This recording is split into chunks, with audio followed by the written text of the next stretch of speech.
ফ্রেন্ডদের সাথে বাজি ধরে হিয়া অচেনা একটা ছেলের আইডিতে মেসেজ দিল, জামাই যান, এই রমজান মাসের প্রতিটা ইফতারে আপনাকে শরবত বানিয়ে খাওয়াতে চাই। আপনি যেখানেই থাকুন না কেন এসে আমাকে নিয়ে যান।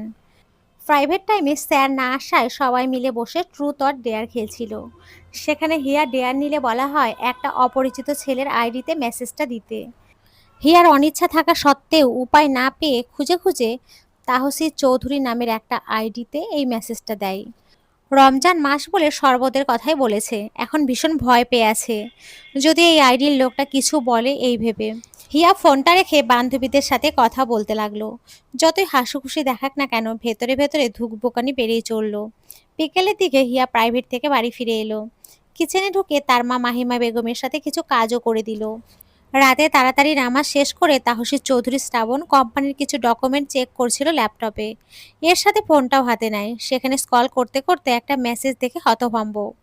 সাথে সাথে মেসেঞ্জারে ঢুকে দেখলো মেসেজটা, জামাই যান, এই রমজান মাসের প্রতিটা ইফতারে আপনাকে শরবত বানিয়ে খাওয়াতে চাই। আপনি যেখানেই থাকুন না কেন এসে আমাকে নিয়ে যান। শ্রাবণ মুহূর্তে রেগে দাঁত চেপে উঠে দাঁড়ালো। বাজখাই গলায় ছোট ভাই কাব্যকে ডেকে উঠল, কাব্য, রুমে আয় তো একবার। কাব্য মিনিট দুই পরে রুমে এসে বলল, কি হয়েছে? শ্রাবণ মেয়েটার আইডি লিঙ্ক কাব্যর ফোনে সেন্ড করে বলল, 20 মিনিট সময় দিলাম, এই মেয়েটার A to Z সব খবর আমার সামনে এনে দিবি। কাব্য ফোন বের করে লিঙ্কটা দেখে বলল, কি হয়েছে ভাইয়া, এই মেয়ে কিছু করেছে? শ্রাবণ তীক্ষ্ণ দৃষ্টিতে তাকালো। কাব্য মাথা নত করে চলে গেল। আজ পর্যন্ত বড় ভাইয়ের মুখের উপরে কোনো কথা বলতে পারেনি, আজও পারবে না। হিয়া সেই যে বিকেলে মেসেঞ্জারে ঢুকে অচেনা ছেলেটার কনভারসেশন ডিলিট করে, এরপরে আর মেসেঞ্জারে ঢোকেনি। কেমন যেন বুক ধুকপুক ধুকপুক করছে। কাকে না কাকে মেসেজ দিয়েছে আল্লাহই ভালো জানে।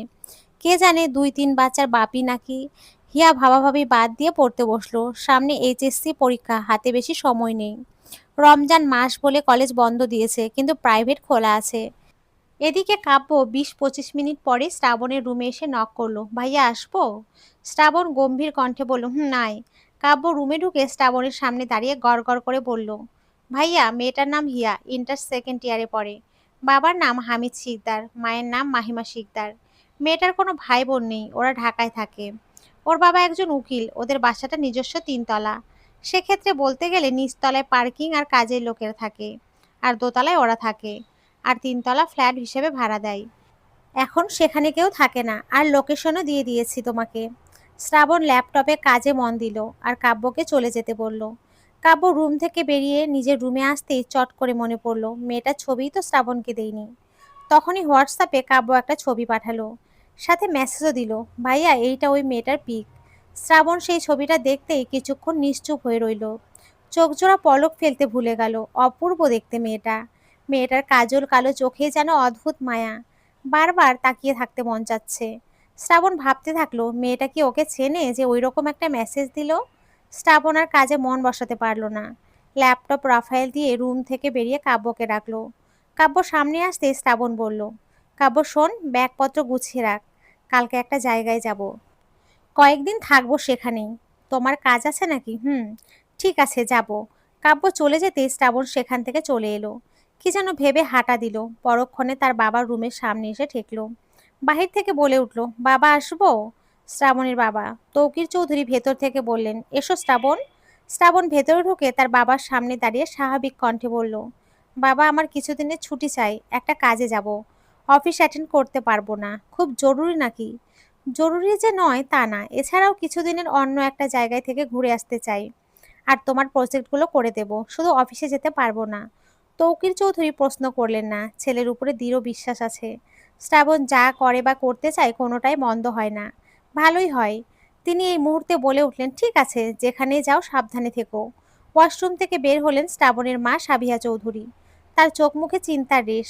সব চিন্তা বড় ছেলেকে নিয়ে। তিনি চিন্তিত কণ্ঠে বললেন, তুমি কি একা যাচ্ছ? না, কাব্যও সাথে আছে।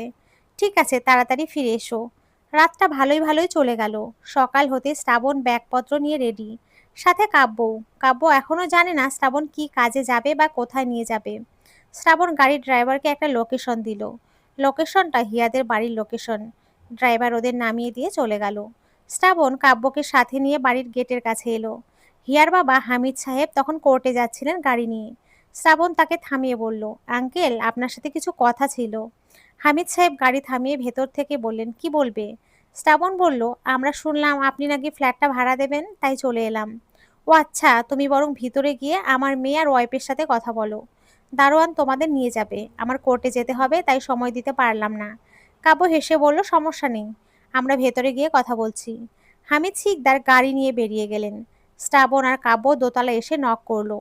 হিয়া মোবাইল স্ক্রল করতে করতে দরজা খুলে দিল। শ্রাবণ স্বচক্ষে হিয়াকে দেখে কিছুক্ষণ তাকিয়েই রইল। কাব্য এবার বুঝতে পারছে তার ভাই সেই মেয়েটার বাড়িতে এসছে। নিশ্চয়ই কোনো কিছু হয়েছে, না হলে তার ভাই এখানে আসার মতো লোক নয়। হিয়া কপালে ভাঁজ ফেলে বলল, আপনাদের তো ঠিক চিনতে পারলাম না। কাব্য বলে উঠল, আমরা এই বাসায় ভাড়া থাকবো বলে এসেছি। এই বাড়ির মালিক আমাদের ভেতরে এসে কথা বলতে বলেছে। হিয়া যেন মুরগি বানানোর জন্য একটা সুযোগ পেল।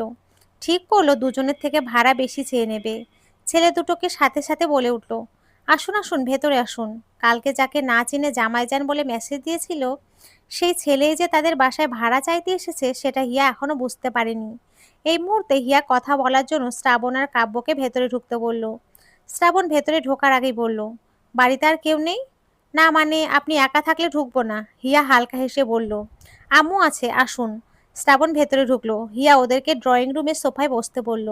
শ্রাবণ আর কাব্য দুজনে পাশাপাশি বসে পড়ল। হিয়া ওদের সামনাসামনি বসলো। শ্রাবণ হিয়াকে বলল, তাহলে আপনার আম্মুকে ডেকে আনুন, আপনার আম্মুর সাথেই কথা বলি। হিয়া গা ছাড়া ভাব নিয়ে বলল, তাকে ডেকে কি হবে, বাড়ির মালিক তো আমি, আমার সাথেই কথা বলতে হবে। আর আপনাদের মধ্যে কে বড়? কাব্য শ্রাবণকে দেখিয়ে বলল, ভাইয়া বড়। হিয়া শ্রাবণের দিকে তাকিয়ে রইল। মনে হলো কোথায় যেন দেখেছে, কিন্তু মনে করতে পারছে না। শেষে বলেই উঠল, আপনাকে না কোথায় যেন দেখেছি। শ্রাবণ হেসে বলল, দেখতেই পারেন, যেহেতু পৃথিবীটা গোল। আর আপনারা ব্যাচেলার নাকি বিয়ে করেছেন? না, বিয়ে করিনি। গার্লফ্রেন্ড আছে? না। কেন বলুন তো? না, ওই আর কি, যদি থাকে তাহলে ওদের ফ্ল্যাটে আনা যাবে না। শ্রাবণ বলল, ছি ছি, ওই রকম কিছুই নেই। হিয়া তার মায়ের রুমের দিকে তাকিয়ে মনে মনে বলল, আল্লাহ, আম্মুকে আগেই রুম থেকে বের করো না, কাজ করছে, কাজই যেন করতে থাকে, না হলে আমার সব প্ল্যান ভেস্তে যাবে। শ্রাবণ বলল, কি হলো, ভাড়া কি দেবেন না আমাদের? দেবো দেবো, আর শুনুন, আপনাদের আগেই বলে দেই, এখানে থাকতে হলে কিছু শর্ত বা নিয়ম আছে। যেমন রাত 9টার পরে বাড়িতে ঢোকা যাবে না, কোনো ঝামেলা করা যাবে না। আর যেহেতু ব্যাচেলার আপনারা দুজনেই, সেক্ষেত্রে কোনো মেয়ে আনা তো অ্যালাউই নয়। শ্রাবণ গলার কণ্ঠটা মলিন করে বলে উঠল, ঠিক আছে, আমরা এই নিয়মের বাইরে যাব না। এবার বলুন, ভাড়া কত রাখবেন? ভাড়ার কথা পরে বলি, আগে বলুন আপনারা কয়টা রুম নেবেন? পুরো ফ্ল্যাটটাই ফাঁকা। সব মিলিয়ে 3টা bedroom, dining space, living space, kitchen সবই আছে। শ্রাবণ বলল, দুটো রুম লাগে দুজনের, আবার আমরা কাউকে শেয়ার করে থাকতে পারবো না। বলতে গেলে পুরো ফ্ল্যাটটাই নেব। ঠিক আছে, তাহলে কয়েক মাস থাকবেন? শ্রাবণ মুখের কোণে বাঁকা হাসি ফুটিয়ে বলল, সারা বছর থাকলে কি সমস্যা? হিয়া ভ্রু কুচকালো, মানে? আরে এই মাসটাই। ও, তাহলে পুরো ফ্ল্যাটটা মিলে 55,000 টাকা ভাড়া দিয়েন। কাব্য উঠে দাঁড়িয়ে বলল, কি বলছেন, এত কেন? 10,000 বেশি চাইছেন কেন? দারোয়ানকে জিজ্ঞাসা করেছিলাম, সে বলেছে 45,000-এই হয়ে যাবে। আর এখন ফাজলামি করেন? আমাদের এত বড় বাড়ি থাকতেও আপনার এখানে থাকতে এসেছি, এটাই আপনার ভাগ্য। শ্রাবণ রেগে গেল। যত টাকাই হোক না কেন, ও এখানে থাকতে রাজি। আর কাব্যকেই এত কথা বলতে হবে কেন? টাকা কি কম আছে নাকি, তাও এই কথা বলতে হবে ওর? শ্রাবণ কাব্যর দিকে তাকিয়ে চুপ থাকতে ইশারা করলো। কাব্য চুপ হয়ে বসে পড়ল। শ্রাবণ মুখে হাসি এনে বলল, কিছু মনে করবেন না হিয়া, আসলেও বুঝতে পারেনি। হিয়া চকিত শ্রাবণের মুখ পানে তাকিয়ে বলল, আপনি আমার নাম জানলেন কি করে? ওই নিচে দারোয়ান আপনার নাম বলেছিল, তাই শুনেছি। আর আপনাকে তুমি করেই বলি, আপনি করে অসুবিধা হচ্ছে। হিয়া মাথা নেড়ে বলল, ঠিক আছে, আর আপনারা এত জোরে কথা বলবেন না, আস্তে আস্তে কথা বলুন। ঠিক আছে, আর তুমি যা ভাড়া চেয়েছো সেটাই দেবো। এবার আমাদের রুমটা দেখিয়ে দাও। হিয়া উঠে দাঁড়ালো। তার মায়ের রুমে গিয়ে উপরের ফ্ল্যাটের চাবির গোছাটা নিয়ে এলো। আর তার মাকেও ডেকে আনলো। মাহিমা বেগম ছেলে দুটোকে দেখে এগিয়ে এসে বললেন, হিয়া, ওদের তো ঠিক চিনতে পারলাম না। শ্রাবণ মুখের কোণে হাসি ফুটিয়ে সালাম দিল। এরপরে হিয়া বলল, আম্মু, এই দুইটা ভাইয়া 3 তলায় ভাড়া থাকতে এসছে। এই মাসটাই নাকি থাকবে, ব্যাচেলার বলে কেউ ভাড়া দিচ্ছিল না। আর ওদের দেখেও খারাপ মনে হচ্ছে না, আব্বুই ওদের কথা বলতে বলেছে। হিয়া তার মাকে সব কথা বলল, আবার একটু বাড়িয়েই বলল। মাহিমা বেগম বললেন, ঠিক আছে, আর ওদের ভাড়া ঠিকঠাক বলে দিয়েছিস তো? গোলমাল করিসনি তো আবার? হিয়া মাথা দুদিকে নাড়িয়ে বলল, না না আম্মু, ওদের সাথে গোলমাল কিচ্ছু করিনি। আর তুমি বিশ্বাস না করলে ওদেরকে জিজ্ঞাসা করো। শ্রাবণ কাব্যর কানে কানে বলল, দেখেছিস কি অভিনয় জানে? কাব্যর মনে যাচ্ছে সব বলে দিতে, আর তার বড় ভাইয়ের জন্য কিছু বলতে পারছে না। আল্লাহ ভালোই জানে এখানে কেন এসেছে। মাঝখান থেকে ওদের টাকাটাই জলে চলে গেল। যতই ধনী হোক, বসে থেকে এতগুলো টাকা দেওয়ার কোনো ইচ্ছেই নেই। মাহিমা বেগম নিজের রুমে চলে গেলেন, আবার ফিরেও এলেন একটা বড় ব্যাগ নিয়ে। সেটা হিয়ার হাতে ধরিয়ে দিয়ে বললেন, ওদের রুমটা দেখিয়ে দে। আর এখানে নতুন বেডশিট পর্দা আছে, সেগুলো গুছিয়ে দিয়ে আয়। শ্রাবণ হালকা হেসে আন্তরিকতার সাথে বলল, আন্টি এগুলো আমাদের দিন, আমরা করে নেব। মাহিমা বেগম হেসে বললেন, না বাবা, এগুলো হিয়াই করুক। আসলে গত মাসে যারা চলে গিয়েছে তারপর পুরো ফ্ল্যাটটা ধুয়ে পরিষ্কার করে রাখা হয়েছে ঠিকই, কিন্তু নতুন বেডশিট পর্দাগুলো লাগায়নি। যা হিয়া, ওদের নিয়ে যা। হিয়া ব্যাগটা হাতে নিয়ে শ্রাবণ আর কাব্যর সাথে যেতে বলল। শ্রাবণ যাওয়ার আগে মাহিমা বেগমকে সালাম দিয়ে চলে গেল। মাহিমা বেগম শ্রাবণ আর কাব্যর ব্যবহার দেখে সত্যি খুশি হলেন। কাব্য নিজের লাগেজ নিয়ে উপরে আস্তে আস্তে হাঁপিয়ে গেছে। শ্রাবণ হিয়ার পেছন পেছন রুমে ঢুকে গেল। নিজের লাগেজটা রেখে ড্রয়িং রুমে আয়েশি ভঙ্গিতে বসে পড়ল। হিয়া ততক্ষণে দুটো রুমের বেডশিট, বালিশের কভার, পর্দাগুলো লাগিয়ে দিল। সবকিছু ঠিকঠাক করে দিয়ে শ্রাবণের সামনে এসে বলল, শুনুন, আমাদের যা করণীয় তা করে দিয়েছি। আর কাজের লোক এসে রান্না বান্না যা করার দিয়ে যাবে। আর হ্যাঁ, যে শর্তগুলো দিয়েছি মনে যেন থাকে। হুম, থাকবে। তো তুমি চলে যাবে নাকি এখন? হুম, পাশ থেকে কাব্য বলে উঠল, আপু ভাড়াটা কি কম নেওয়া যায় না? হিয়া মাথা নাড়িয়ে বলল, না, আপনাদের ভাড়া দিয়েছি এই অনেক। অন্য কোনো বাসা হলে ডাবল দিলেও আপনাদেরকে ভাড়া দিত না। কাব্য বলল, কেন দিত না? কারণ আপনারা ব্যাচেলার, আর 10,000 টাকা বেশি চেয়েছি কেন জানেন? কেন আপু? এই যে আপনাদের সাথে কথা বলে ভাড়া পাকাপাকি করে দিলাম, এতে আমারও তো কিছু লাভ করতে হবে নাকি? আর যেহেতু সামনে ঈদ, কাব্য গোল গোল চোখে তাকিয়ে রইল। এরপরে চলে গেল ভেতরের রুমে। এদিকে শ্রাবণের কোনো হেলদোল নেই, ফোনে মনে হয় কিছু দেখছে। হিয়া তখনও শ্রাবণের দিকে তাকিয়ে মনে করার চেষ্টা করলো কোথায় যেন দেখেছে। এরপরে চলে যেতে নিল। শ্রাবণ উঠে দাঁড়িয়ে হিয়ার সামনে দাঁড়িয়ে বলল, কোথায় যাচ্ছ বউজান? হিয়া তড়িৎ চোখে তাকালো। শ্রাবণের মুখ থেকে এমন কথা আশা করেনি। মনে মনে তো ভালোই ভেবেছিল, তাহলে কি ছেলের মাঝে গোলমাল আছে নাকি? হিয়া কথাগুলো আউড়িয়ে কপালে ভাঁজ ফেলে বলল, কি বলছেন, আপনার মাথা ঠিক আছে? শ্রাবণ তাচ্ছিল্যের হাসি দিয়ে বলল, মাথা ঠিক থাকতে দিয়েছ কি? সেই তো পাগল করেই এখানে নিয়ে এলে। হিয়া এক পা পিছিয়ে গিয়ে কঠোর গলায় বলে উঠল, কিসব কথা বলছেন? মেয়ে দেখলে এরকম কথা বলতে ইচ্ছে করে? আর কি পাগল করে দিয়েছি? এসব বাজে বাজে কথা আমি একদম অ্যালাউ করব না কিন্তু। উফ, কি আজে বাজে কথা বললাম! তুমি তো আমাকে বাধ্য করছো বলতে। আমি কি শুধু শুধু এখানে এসে তোমাকে এগুলো বলছে নাকি? তুমি অধিকার দিয়েছো। হিয়া রেগে গিয়ে বলল, আপনাকে ভালো ঘরের সন্তান মনে করেছিলাম, আর আপনি আমার সাথে এই বিহেভ করছেন?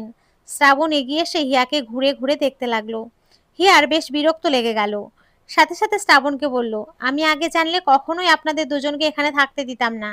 শ্রাবণ হিয়ার হাতটা মুচড়ে ধরল। দাঁত চেপে হিসিয়ে বলে উঠল, আমায় জামাই বলে ডাকতে তো ঠিকই পেরেছো, তাহলে আমার কথাগুলো নিতে পারছো না কেন? হিয়া হাত ছাড়াতে মোচড়াতে মোচড়াতে বলল, কে আপনাকে জামাই বলেছে? হ্যাঁ, মিথ্যে বলার জায়গা পান না? শ্রাবণ হাত ছেড়ে দিয়ে নিজের ফোন বের করে হিয়াকে দেখালো। হিয়া নিজের লেখা মেসেজটা দেখে ভয়ার্ত চোখে তাকালো। শ্রাবণ হেসে বলল, বউজান, চিনতে পেরেছো কি আমাকে? আমি তোমার হাতের শরবত খেতে এসেছি, খাওয়াবে না আমায়? আর তোমায় নিতেও এসেছি, যাবে না আমার সাথে? হিয়া ভয় পেল ঠিকই, কিন্তু দমে গেল না। বলল, শুনুন, আমি অস্বীকার করব না যে ওইটা আমার মেসেজ না, ওইটা আমারই। আসলে বান্ধবীদের সাথে ট্রুথ অর ডেয়ার খেলতে গিয়ে আপনাকে মেসেজ দিয়েছিলাম, এতে সিরিয়াস ভাবার কিছু নেই। শ্রাবণ বলল, কিন্তু আমি তো সিরিয়াস ভেবে নিয়েছি বউজান, আর সিরিয়াস ভেবেই এত শত কাজ ফেলে তোমার জন্য এখানে এসেছি। হিয়ার সাথে সাথে মুখের উপরে বলে দিল, তাহলে চলে যান। শ্রাবণ হিয়ার হাত ধরে নিজের মুখোমুখি করে বলে উঠল, চলে যাওয়ার জন্য তো আসেনি। হিয়া কিছু বলবে ঠিক তখনই বাহির থেকে হিয়ার মা ডেকে উঠলেন, হিয়া, হিয়া, উপরের কাজ হয়েছে? হিয়া গলা উঁচিয়ে বলল, আসছি আম্মু। হিয়া হাত ছাড়ানোর জন্য ছটপট করতে থাকে, ব্যথাও পায়। শ্রাবণ তবুও হাত ছাড়ছে না। হিয়া রেগে গিয়ে বলল, হাত ছাড়ুন, না হলে বাসা ভাড়া দেব না। শ্রাবণ ডোন্ট কেয়ার ভাব নিয়ে বলল, তুমি ভাড়া দিলে কি আর না দিলে কি, আমাকে বের করতে পারবে না। এসেছি যখন তোমাকে নিয়েই ফিরবো। আর এখনকার মতো ছেড়ে দিলাম, তবে সন্ধ্যায় শরবত বানিয়ে দিয়ে যেও। টেস্ট করতে চাই তোমার হাতের শরবত কেমন হয়। আর যেহেতু বলেছো শরবত প্রতিটা দিনই খাওয়াবে, তাহলে আজ থেকে স্টার্ট করো বউজান। আর যদি উপরতলায় শরবত না আসে তাহলে কিন্তু তোমাকে ধরে নিয়ে এসে শরবত বানাতে বলবো। বলে হাত ছেড়ে দিল। হিয়া হাত ছাড়া পেয়ে রুম থেকে বেরিয়ে যেতে যেতে বলল, অসভ্য লোক, মেয়ে মানুষ দেখলে হাত ধরতে মন চায়। কেন যে মেসেজ দিয়েছিলাম এখন কঠিনভাবে ফেঁসে গিয়েছি। যে করে হোক ওদের থাকতে দেওয়া যাবে না।